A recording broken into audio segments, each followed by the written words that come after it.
नमस्कार दोस्तों, आप देख रहे हैं सुमित एडवर्स, जहां पर सीखना है मजेदार और पढ़ाई है आसान। आज अपनी फिर से एक नई वीडियो के साथ आ गए हैं, जो कि हमारी होने वाली है इंग्लिश ग्रोथ सीरीज की। काफी दिनों बाद इंग्लिश ग्रोथ सीरीज की वीडियो आ रही है, लेकिन बहुत ज्यादा इंटरेस्टिंग है, क्योंकि आज मैं लेके आया हूँ क्वालिटी कंटेंट। यानी कि ऐसा टॉपिक लेके आया हूँ जो कि बहुत ज्यादा यूजफुल होती है। अगर आप 6th 7th 8th 9th 10th अब तो किसी भी क्लास में है, ये वाली बेसिक नॉलेज आपको होनी ही चाहिए। That is article. तो इसके बारे में डिटेल में बात करी है, तो चलिए अपनी वीडियो शुरू करते हैं।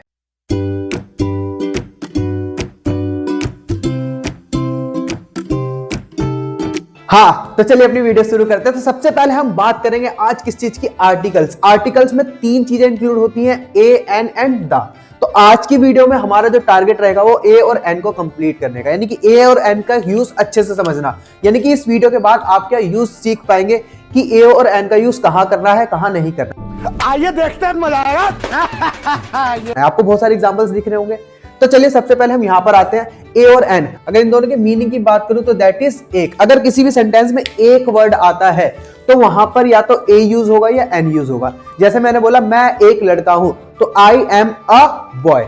ठीक है, समझ में आ रहा है। ऐसे ही मैंने बोला कि वह एक किसान है, then he is a farmer. ठीक है, आपको समझ में आ रहा है कहां पर कैसे करना है। जैसे यह एक बैल है, इट इज एन ऑक्स। तो आपको यहां से आइडिया हो रहा होगा थोड़ा बहुत। ठीक है, अब हम क्या बात करते हैं, यहां पर थोड़ा सा चलते हैं कि कहां पर यूज होना है ए और एन को। तो उसको समझने से पहले हमें समझना पड़ेगा अल्फाबेट्स। अब अल्फाबेट्स आपने छोटी क्लासेस में पढ़ रखा है, A for apple, B for ball, C for cat, यही सारे अल्फाबेट्स होते हैं ना। हम इसकी बात करते हैं। जैसे मान लो कि अल्फाबेट्स को 2 कैटेगरी में बांट दिया गया है, वोवल एंड कॉन्सोनेंट्स। अब आपको वोवल और कॉन्सोनेंट्स आपने हिंदी में पढ़ा होगा, तो आपको याद होगा स्वर और व्यंजन कहते हैं हम इन्हें, है ना। तो स्वर और व्यंजन, स्वर मतलब मात्राएं, यानी कि अगर आप इंग्लिश में देखेंगे तो इंग्लिश में टोटल 5 मात्राएं हैं, ए, ई, आई, ओ, यू। ठीक है, इन्हीं को हम वोवल्स कह देते हैं। ठीक है, अब देखो हमें एन कहां यूज करना है उसकी बात कर रहे हैं। ठीक है, तो अगर वोवल है, बिफोर वोवल साउंड, कोई भी वोवल साउंड से पहले हमें क्या यूज करना है, हमें यूज करना है एन। अगर कोई भी वोवल साउंड आ रहा है, देखो मैंने साउंड को हाईलाइट कर रखा है, क्यों? क्योंकि सिर्फ वोवल की बात नहीं है, वोवल साउंड की बात है। अभी जब हम आगे एग्जांपल्स करेंगे तब आपको और ज्यादा क्लैरिटी आएगी। ठीक है, तो ध्यान दीजिए थोड़ा सा। ठीक है, क्या कि साउंड, जब भी वोवल साउंड आएगा उससे पहले एन का यूज करना है। सेम अब कॉन्सोनेंट क्या होते हैं, जैसे कि A for apple, A to Z में से अगर हम ये वोवल्स हटा दें, ये माइनस कर दें, ए, ई, आई, ओ, यू, थोड़ा मैथमेटिक्स वाली लैंग्वेज है, आई होप आप समझ सकते हैं। ठीक है, नहीं। तो ए टू जेड में से अगर हम ए, ई, आई, ओ, यू को माइनस कर दें, हटा दें, तो बचे हुए जितने भी हमारे अल्फाबेट्स है वो सारे क्या होंगे, हमारे कॉन्सोनेंट्स होंगे। ठीक है, अब बिफोर कॉन्सोनेंट साउंड, फिर से मैंने बोला साउंड को हाईलाइट कर रखा है, before consonant sound, consonant sound से पहले हमें क्या यूज करना है, ए यूज करना है। ठीक है गाइस, क्या यूज करना है, ए यूज करना है। यहां से आपको थोड़ा बहुत आइडिया हो चुका होगा, है ना। जब भी हमारा क्या वोवल साउंड होगा उससे पहले हम एन यूज करेंगे, जब भी हमारा कॉन्सोनेंट साउंड होगा उससे पहले हम ए का यूज करेंगे। चलिए अब हम यहाँ पर कुछ एग्जांपल्स करते हैं, जिससे आपको आइडिया और ज्यादा हो जाएगा, क्लियर हो जाएगा बिल्कुल। जैसे मान लो कि यहाँ पर मैंने एग्जांपल लिया है, डैश एप्पल। अब बताओ ये एप्पल हमारा वोवल है या कॉन्सोनेंट है? बिल्कुल वोवल है ना। सबसे पहला वोवल है ए, तो इससे पहले हम क्या यूज करने वाले हैं, इससे पहले हम यूज करेंगे एन। सिंपल, आप भी बता रहे होंगे आंसर। ठीक है, नेक्स्ट वाले का बताओ क्या होगा, ओ एक्स, ऑक्स है, तो ऑक्स से पहले क्या यूज करेंगे हम, एन यूज करेंगे। सिंपल सी बात है ना, सिंपल केसेस हैं तो सारे। अब क्या मैंने लिखा बनाना, अब बनाना से पहले क्या यूज करेंगे, बनाना में हमारा बी है, बी हमारा क्या है, कॉन्सोनेंट है, तो कॉन्सोनेंट से पहले हम क्या यूज करेंगे, ए यूज करेंगे। Simple, easy PG.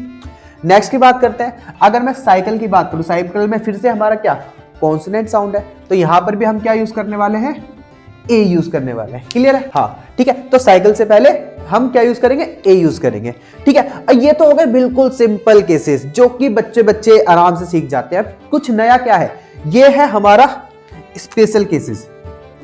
यानी सिंपल केसेस तो सबको पता है भाई, अगर यहां पे दिख रहा वोवल है एन, वोवल है एन, कॉन्सोनेंट है ए, कॉन्सोनेंट है ए, सिंपल सा। लेकिन यहां पर अगर हम ध्यान दें तो यहां पर कुछ अलग केसेस है। यही नहीं, अभी और सुनिए। ठीक है, अब सबसे पहला अगर हम यहां पर देखें, डैश यूरोप। अब यूरोप से पहले बताओ, गैस करो क्या आएगा, ए आएगा, एन आएगा? मेरे को पता बहुत सारे बच्चे बोल होंगे एन, अगर नहीं पता तो बात तो सही है, लेकिन यहां पर आएगा ए। इसके पीछे रीजन क्या है, रीजन मैं बताता हूं आपको। यहां पर जैसे मान लो मैंने लिखा यूरोप, है ना, तो यूरोप को जब हम साउंड में कन्वर्ट करते हैं यूरोप, तो ये वाई का साउंड, और वाई मतलब या का साउंड आता है, या हमारा वाई को रिप्रेजेंट करता है, दैट इज कॉन्सोनेंट, यानी कि साउंड की बात कर रहे हैं हम, या का साउंड आ रहा है यहां पर, इसलिए यहां पर क्या आ जाएगा, ए आ जाएगा। सेम अगर मैं इधर की बात करूं, अब यहां पर बच्चों को दिख रहा होगा एच, तो क्या बच्चे बोल देंगे यहां पर ए आएगा, लेकिन क्या यहां पर एक्चुअल ए आएगा, नहीं, क्योंकि हम फिर से बात कर रहे हैं साउंड की। अब यहां पर लिखा है ऑनेस्ट, ये हॉनेस्ट नहीं है गाइस, ये ऑनेस्ट है। एच हमारा जो है वो है साइलेंट, इसलिए इसको हम क्या पढ़ते हैं, ऑनेस्ट। तो ओ का साउंड आ रहा है, यानी कि वोवल का साउंड आ रहा है, और वोवल से पहले हम क्या यूज करेंगे, एन, इसलिए इसके आगे क्या आ जाएगा, एन आ जाएगा। नेक्स्ट हम फिर से बात करते हैं यूनिवर्सिटी। अब यूनिवर्सिटी की बात करते हैं गाइस, यूनिवर्सिटी अगर हम देखें, यूनिवर्सिटी यू से होता है, यानी कि ये वाई का साउंड आ रहा है, दैट इज कॉन्सोनेंट, इसलिए यूनिवर्सिटी के आगे भी क्या आ जाएगा गाइस, जल्दी बताओ, ए आ जाएगा। ठीक है गाइस, हाँ। नेक्स्ट हम फिर से इसकी बात करते हैं, आर। अब ये हावर नहीं है, हावर मतलब ये जो हमारा घंटा होता है ना, 1 घंटे 2 घंटे, कैसी अपमानजनक बातें कर रहा है लड़का ये। उसको रिप्रेजेंट करने के लिए आर होता है, हावर नहीं होता है, आर होता है। तो फिर से हम बात करें O U R, that is vowel sound, इसलिए यहां पर भी क्या आ जाएगा, एन आ जाएगा। नेक्स्ट अगेन यूनिकॉर्न, इसका तो आप खुद बता सकते हो, यूनिकॉर्न सेम केस है, यू आ रहा है वाई आ रहा है, इसलिए इसके आगे क्या आ जाएगा, इसके आगे आ जाएगा ए। बात तो सही है। ये तो सिंपल से साउंड के बेसिस पे। अब कुछ शॉर्ट फॉर्म्स भी होती है हमारी, वो भी हमें थोड़ा सा समझना पड़ेगा, क्योंकि जहां जहां पर शॉर्ट फॉर्म आती है तो वहां पे थोड़ा सा लॉजिक लगाना पड़ेगा हमें। लॉजिक कैसे, देखो जब भी हम शॉर्ट फॉर्म आएगी तो हमें सिर्फ शॉर्ट फॉर्म देखकर ए या एन नहीं लगाना है, हमें चेक करना है कि जो भी हमारा शॉर्ट फॉर्म में अल्फाबेट आ रहे हैं उसका साउंड कैसे शुरू हो रहा है। जैसे मैं अगर बोलूं एम, तो एम ऐसे लिखते हैं ना, तो यहां पर हम देखें ई का साउंड आ रहा है, इसलिए इसके आगे क्या आ जाएगा, इसलिए इसके आगे क्या आ जाएगा, एन आ जाएगा। सेम एफ बी आई है ना। अब फिर से अगर मैं एफ बी आई यानी कि F E double F, F आ रहा है यानी ई साउंड आ रहा है ना, तो इसके आगे भी क्या आ जाएगा, एन। आइडिया हो रहा होगा कैसे करना है। ये सारी चीजें इंपॉर्टेंट है, ये सारी चीजें बच्चे अक्सर स्किप कर देते हैं, भूल जाते हैं, जो कि बहुत ज्यादा इंपॉर्टेंट है। और जब भी एग्जाम होता है ऐसी ही चीजें आती है और बच्चे फंस जाते हैं और मार्क्स कटवा लेते हैं। ठीक है, तो यहां पे थोड़ा सा फोकस करने की जरूरत है। अगेन एस ओ एस, अब एस की बात करें तो क्या, ई डबल एस, अगेन ए का साउंड आ रहा है, यानी कि ई आ रहा है हमारा, वोवल वोवल आ रहा है, तो इसके आगे भी क्या आने वाला है, एन आने वाला है। अब हम नेक्स्ट बात करते हैं नासा। अगर हम नासा में बोले तो एन ए एच, ना, एन को यही तो रिप्रेजेंट करता है, तो अगेन क्या आ रहा है, कांस्टेंट आ रहा है हमारा, क्या आ रहा है, sorry sorry sorry sorry sorry sorry consonant आ रहा है हमारा, तो कॉन्सोनेंट से आगे हम क्या लगाते हैं, ए।